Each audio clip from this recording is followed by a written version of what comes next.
कहानी शुरू होती है रात के टाइम। बहुत तेज बारिश हो रही होती है। रोड पूरी भीगी हुई होती है। गैंगनम के एक कोरियन बीबीक्यू फूड स्टॉल पर सीन शिफ्ट होता है। वहां दो बुढ़े आदमी बैठे होते हैं। एक बुढ़ा बीबीक्यू फ्राई कर रहा होता है। फिर वो बोलता है, सच में बिजनेस इतना खराब हो गया? ये तो उस जॉइंट जैसा लगता ही नहीं जिसे मैं जानता था। फिर हमें बताया जाता है, इस बुढ़े का नाम ली योनजुन, as 64, president of जूवन ink. Lee Yeonjun बोलता है, मेरा मतलब ये गैंगनम के बिल्कुल बीच में है। ये जगह तो प्रैक्टिकली एक गोल्ड माइन है। दूसरा बुढ़ा शांत रहता है और बोलता है, नहीं, अब वो जगह अपनी हे डे पार कर चुकी है। फिर दूसरे बुढ़े का इंट्रो आता है। नाम Seok Dong, age 64, president of Bongson Inc. Lee Yeonjun बोलता है, अरे कम ऑन, तू ये कैसे कह सकता है? ये मत कहना कि तुझे 10 साल पहले जो हुआ था वो याद नहीं। हमारे बापों ने उस प्लाजा को ब्लड बाथ बना दिया था, सिर्फ उस जगह के लिए लड़ते हुए। स्योक डोंग चुप रहता है, बस सुनता रहता है। थोड़ी देर बाद बोलता है, अरे यार, वो बात बहुत पुरानी हो चुकी है, आज क्यों उसे उठा रहा है? ली योनजुन बीबीक्यू पलटते हुए बोलता है, सीरियसली, अगर किसी के हाथ इतना जूसी स्टेक लग जाए तो उसे ढंग से ग्रिल करना चाहिए और उसका मजा लेना चाहिए। ये तो सिंपल कर्टसी है। स्योक डोंग बोलता है, हाँ, मैं भी कर्टसी के खिलाफ नहीं हूं। तू सोचता है मुझे ये सब पता नहीं?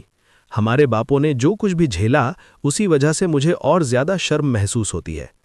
ली योनजुन थोड़ी देर चुप रहता है, फिर बोलता है, पर तुझे पता है असली प्रॉब्लम क्या है? स्योक डोंग बोलता है, अब क्या? ली योनजुन सीधा बोल देता है, मैं उस बेवकूफ की बात कर रहा हूं जो जगह चला रहा है, तेरा बेटा। वही लड़का सारी प्रॉब्लम्स की वजह है। स्योक डोंग कुछ नहीं बोलता, बस सोजू पीता है। ग्लास नीचे रखकर बोलता है, और लो, फिर शुरू हो गया। अपने डॉक्टर और लॉयर बेटों के बारे में बोलने वाला है क्या? ली योनजुन बोलता है, मेरा वो मतलब नहीं था। बिजनेस बिजनेस होता है। अपने लड़के को पैसे और पर्दे के पीछे का काम संभालने दे। फिर ली योनजुन बोलता है, पर असली काम हमेशा किसी ज्यादा स्मार्ट आदमी को देना चाहिए। समझ रहा है ना मैं क्या कह रहा हूं? बड़ी कॉरपोरेशंस में ऐसा ही होता है। सेकंड जनरेशन बस पहली जनरेशन का कमाया हुआ पैसा उड़ाती है और थर्ड जनरेशन आते आते पूरी कंपनी बर्बाद कर देती है। स्योक डोंग बुढ़ा तुरंत बोलता है, तुझे क्या पता? तेरे अपने बच्चे तुझे कोई टेंशन नहीं देते। हो सकता है वो उस कर्स्ड थर्ड जनरेशन का हिस्सा हो, पर वो मेरा अकेला बेटा है। मुझे किसी तरह उसे आदमी बनाना ही पड़ेगा, लाइक फादर लाइक सन। फिर थोड़ा रुककर बोलता है, वैसे भी तुम दोनों होपलेस हो। स्योक डोंग आगे बोलता है, वैसे एक फेवर मांगना था तुझसे योनजुन। योनजुन बुढ़ा बोलता है, फेवर? स्योक डोंग बोलता है, क्या तू गीसक को थोड़े टाइम के लिए हमारी शॉप देखने भेज सकता है? योनजुन बुढ़ा हैरान होकर बोलता है, मजाक कर रहा है क्या? हमारा गीसक अकेला ही पूरा चियोंगदाम संभाल सकता है, और उससे भी ज्यादा। स्योक डोंग बुढ़ा बोलता है, इसीलिए तो मुझे उसकी मदद चाहिए। योनजुन बुढ़ा बोलता है, तुझे पता है गीसक ने सबसे पहला क्या किया था जब उसने हमारी शॉप्स मैनेज करनी शुरू की थी? स्योक डोंग बोलता है, क्या?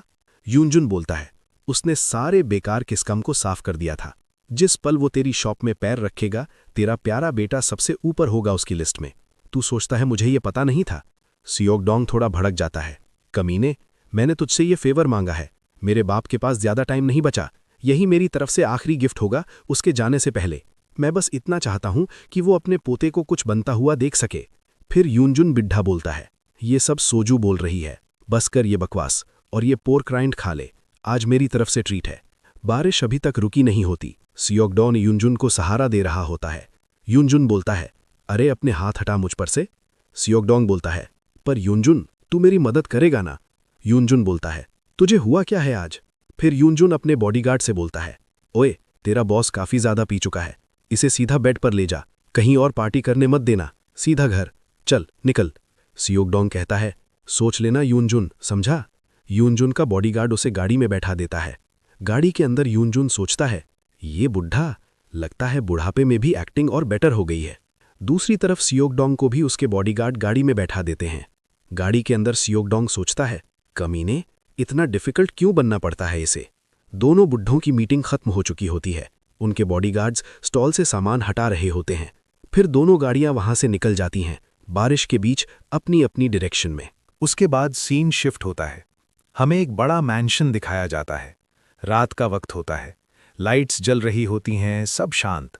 फिर ट्रैफिक का सीन आता है। एक गाड़ी के अंदर ड्राइवर आगे बैठा होता है। पीछे सीट पर एक आदमी फाइल देख रहा होता है। ड्राइवर बोलता है, सर लगता है हम टाइम पर पहुंच जाएंगे, पर इस वक्त गांगनाम का ट्रैफिक बिल्कुल हेल होता है। पीछे बैठा आदमी कुछ नहीं बोलता, बस फाइल देखते रहता है।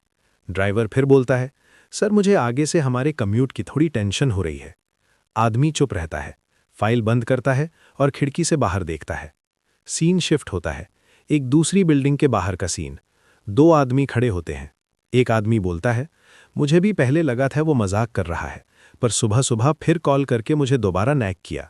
बोला अगर शॉप चल पड़ी तो हमें भी उसका एक हिस्सा दे देगा, इसलिए बोला ट्राई करके देख ले। दूसरा आदमी अभी भी चुप होता है, हाथ में फाइल होती है, उसी को देखता रहता है। फिर धीरे से बोलता है, बॉस आप श्योर हो मुझे चियोंगदाम भेजना चाहते हो? बॉस बोलता है, अरे अब सब पुरानी बात हो चुकी है, समझा? तू मुझसे ज्यादा जानता है, पर अब हम पहले जैसे खून खराबी नहीं कर सकते। जिंदा रहना है तो कभी कभी एक दूसरे की मदद करनी ही पड़ेगी। दूसरा आदमी बोलता है, अगर ये काम आप मुझे ही दे रहे हो? बॉस बीच में बोलता है, हाँ मुझे पता है। इस आदमी का नाम ली जो योंग है। आदमी बोलना थोड़ा ऑकवर्ड लग रहा है, इसलिए आगे से सिर्फ ली बोला जाएगा। बॉस बोलता है, प्रेसिडेंट ने खुद बोला है चाहे तू अपने तरीके से काम करे, इसलिए टेंशन लेने की जरूरत नहीं। ली सिर्फ बोलता है, समझ गया सर। ली बाहर जाने के लिए रेडी हो जाता है, बोलता है इस केस में मैं आज शाम से ही काम शुरू कर देता हूं। बॉस कुछ नहीं बोलता। ली बाहर निकलने लगता है, दरवाजे पर हाथ रखता ही है कि पीछे से बॉस बोलता है, गीसक। ली रुक जाता है, उसे समझ नहीं आता नाम क्यों लिया गया। बॉस बोलता है, मुझे यकीन है तू अकेला ही काफी है, पर याद रखना ये बिजनेस है, पर्सनल फीलिंग्स को बीच में मत लाना। ली पलटकर कोल्ड आइस से देखता है। अगले ही पल सीन शिफ्ट होता है। ली गाड़ी से उतरता है, आसपास देखता है और बोलता है, वाह क्या नाम रख दिया है इस जगह का। एक आदमी आगे बढ़कर बोलता है, वेलकम सर। ली बोलता है, ये क्या हम 80s में आ गए हैं क्या? सबसे पहले तो इस साइन बोर्ड को हटाना पड़ेगा। ली ड्राइवर से बोलता है, तुम गाड़ी पार्क करो। सीन शिफ्ट होता है, एक और बड़ा मैंशन। अंदर एक लंबा डाइनिंग टेबल, वहां बीबीक्यू सर्व किया जा रहा होता है। सर्वेंट्स इधर उधर जा रहे होते हैं। ली की नज़र एक सर्वेंट के पैरों पर जाती है।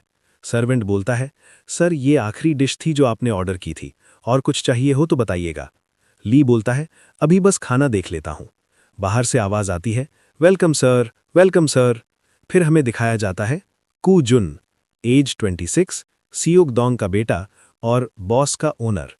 एक सर्वेंट आकर बोलता है, सर प्रेसिडेंट ने जिनके बारे में बताया था वो गेस्ट आ गए हैं। जुन बोलता है, कौन? सर्वेंट धीरे से जुन के कान में बोलता है, ईताबॉन से हैं। जुन बोलता है, ओह तो उन्होंने किसी को भेज दिया। मीटिंग का सीन आता है। जुन बोलता है, वेल देखो कौन आया है, सॉरी वेट करवाने के लिए, शाम को इस एरिया का ट्रैफिक काफ़ी क्रेजी होता है। फिर जुन अपने सर्वेंट से बोलता है, अरे खड़े क्यों हो, जाकर सर्विस शुरू करो। सर्वेंट बोलता है, जी सर। ली सब देख रहा होता है पर कुछ भी नहीं बोलता। जुन बोलता है, जो शेफ हमने इतनी मुश्किल से हायर किया है, कहते हैं बेस्ट ऑफ द बेस्ट है। दिखने में खाना फैंसी लगता है पर फ्लेवर में कुछ खास नहीं। तुम्हें भी ऐसा ही नहीं लगता? ली कुछ नहीं बोलता, बस शांति से उसकी बात सुनता रहता है। तभी शेफ आता हुआ दिखाई देता है। शेफ बोलता है, बॉस आपने मुझे बुलाया? जुन बोलता है, हाँ आ गए, इस जेंटलमैन को हेलो बोलो। ली बोलता है, मुझे लगता है खाना काफ़ी लजीज था, थैंक यू। बस अफसोस ये है कि हम आप जैसे अच्छे शेफ को अपने किसी एस्टैब्लिशमेंट के लिए हायर नहीं कर पाए। शेफ थोड़ा हैरान होता है और बोलता है, ओह थैंक यू सर, आप बहुत काइंड है। ली आगे बोलता है, वैसे प्राइसेस के बारे में ये आपने खुद डिसाइड किए थे? शेफ डर के मारे कुछ बोल ही नहीं पाता। जुन बीच में बोलता है, मैं बता देता हूँ, यहाँ के प्राइसेस नॉर्थ से बिल्कुल अलग हैं। रियल एस्टेट हो या पर्सनल कॉस्ट, सब कुछ ज़्यादा महंगा है यहाँ। ली शांति से बोलता है, अगर खाना बहुत सस्ता होगा तो कस्टमर्स को सस्पिशियस लगेगा। शेफ को माफ़ कीजिएगा ऐसे फाइन कुजीन की प्राइसिंग पर सवाल उठाने के लिए, पर मैं सोचने से खुद को रोक नहीं पाया, क्या बाकी लोग भी इस खाने की वैल्यू वही समझेंगे जो मैं समझता हूँ? इस तरह के खाने को अंडर प्राइस करना भी गलत होगा, पर मुझे लगता है रीजनेबल प्राइसिंग से ये और भी शाइन करेगा। शेफ धीरे से बोलता है, जी सर मैं एग्री करता हूँ। ली बोलता है, तो मुझे भरोसा है आप मेन्यू के लिए एक ज़्यादा सूटेबल प्राइस रेंज निकाल लोगे। शेफ बोलता है, जी सर। ली उठता है जाने के लिए, फिर रुककर बोलता है, और आप मैनेजर हैं ना मिस्टर किम योंग मिन? किम बोलता है, जी सर। ली बोलता है, क्या आपके पैर में कोई इंजरी है? किम बोलता है, जी आप क्या कहना चाहते हैं? ली शांत आवाज में बोलता है, सीधा खड़े हुआ करो और नॉर्मल इंसान की तरह चला करो। क्या तुम चाहते हो कि गेस्ट्स को लगे ये जगह गुंडों के हाथ में चल रही है? किम घबराकर बोलता है, नहीं सर। ली बोलता है, मैं आपको एक नया प्लेलिस्ट भेजूंगा, वही म्यूजिक प्ले करना, और जो अभी बज रहा है उसकी आधी आवाज़ पर। किम जरते हुए बोलता है, जी सर। ली आगे बोलता है, और सेंटर में जो टेबल्स हैं उनकी संख्या आधी कर दो। कस्टमर्स को पर्सनल स्पेस चाहिए होती है। टेबल्स रीअरेंज करते वक्त इस बात का ध्यान रखना। किम पसीने में भीगते हुए बोलता है, सर मुझे पूरी तरह समझ नहीं आया। तभी एक जोरदार थप्पड़ पड़ता है। किम गिरते गिरते संभलता है। हमें पता चलता है जुन ने थप्पड़ मारा था। जुन गुस्से में चिल्लाता है, क्या तू बहरा है? बोला ना टेबल्स रीअरेंज कर। ली और सर्वेंट्स बस देखते रहते हैं। जुन किम को बुरी तरह मारते हुए बोलता है, और मैंने तुझे बोला था अपनी चाल ठीक कर, कितनी बार रिपीट करना पड़ेगा? इसीलिए तू हमेशा छोटे मोटे कामों में अटका रहता है, तू मरूण। जुन लात मारता है। किम जमीन पर गिर जाता है। जुन थक कर बोलता है, एक भी काम ढंग से नहीं होता तुझसे। अरे वो म्यूजिक बंद हुआ या नहीं? किम के मुंह से थोड़ा खून बह रहा होता है। ली ये सब देखता है। उसे समझ नहीं आ रहा अचानक ये सब क्यों हो रहा है। जुन अपने कपड़े साफ करता हुआ हंसने लगता है। ये कमीने सिर्फ बात समझते ही नहीं, एक अच्छी पिटाई के बाद भी कुछ दिन में फिर वही डिपशिट्स बन जाते हैं। जुन सिगरेट जला लेता है। ली बिल्कुल शांत खड़ा होता है। उसकी आंखें ठंडी होती हैं। जुन जानबूझकर सिगरेट का धुआं ली के मुंह पर फूंक देता है, और वहीं उसकी जिंदगी की सबसे बड़ी गलती होती है। अगले ही पल ली एक जोरदार थप्पड़ मारता है। जुन के मुंह से सिगरेट गिर जाती है। जुन गुस्से में चिल्लाता है, व्हाट? ली बोलता है, आवाज ठंडी पर भारी, फिक्सिंग की जरूरत तुझे है, तू कमीना। ली दोबारा थप्पड़ मारने के लिए हाथ उठा लेता है।